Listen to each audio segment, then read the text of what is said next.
Hi friends, welcome back to my channel. నేను మీ సహస్రాని. ఎలా ఉన్నారు? నేనైతే చాలా బాగున్నాను. ఇవాళైతే ఒక కొత్త రెసిపీతో మీ ముందరికి వచ్చేసాను.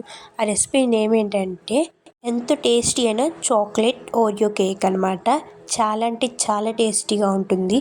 ప్రాసెస్లోకి వెళ్ళే ముందర నా ఛానల్ కొత్తగా ఎవరైనా చూస్తున్నట్టయితే లైక్ చేయండి, షేర్ చేయండి, కామెంట్ చేయండి అండ్ సబ్స్క్రైబ్ చేసుకోవటం మాత్రం మర్చిపోకండి.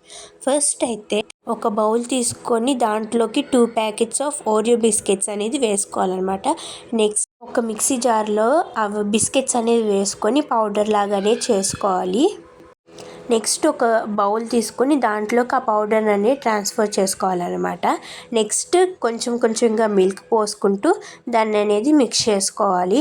ఎక్కువ పోసుకోకండి, మరీ పలచగా అయిపోతే కేక్ అనేది పర్ఫెక్ట్గా రాదనమాట. కొంచెం చూసుకుంటా అనేది కలుపుకోవాలి, అప్పుడైతే మంచిగా ఉంటుంది. నెక్స్ట్ అయితే మనం బేకింగ్ సోడా అనేది వేసుకోవాలి. అది ఎక్కువగా వేసుకోకండి, అంతగా పొంగదు. దాన్ని కూడా చూసే వేసుకోండి. నెక్స్ట్ ఒక బౌల్ తీసుకొని దాంట్లో బటర్ అనేది రాసుకొని ఆ స్టఫింగ్ని మొత్తం దాంట్లోకి అనేది ట్రాన్స్ఫర్ చేసుకోవాలన్నమాట.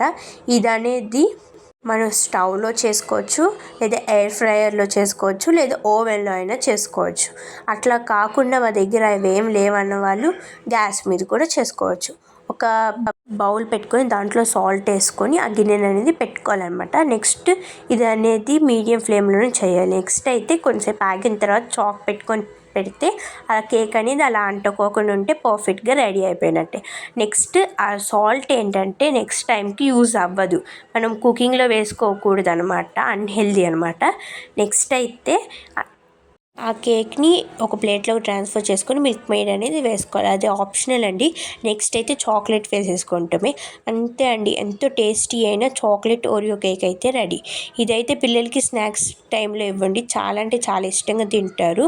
And subscribe for more videos. Bye guys, thank you for watching.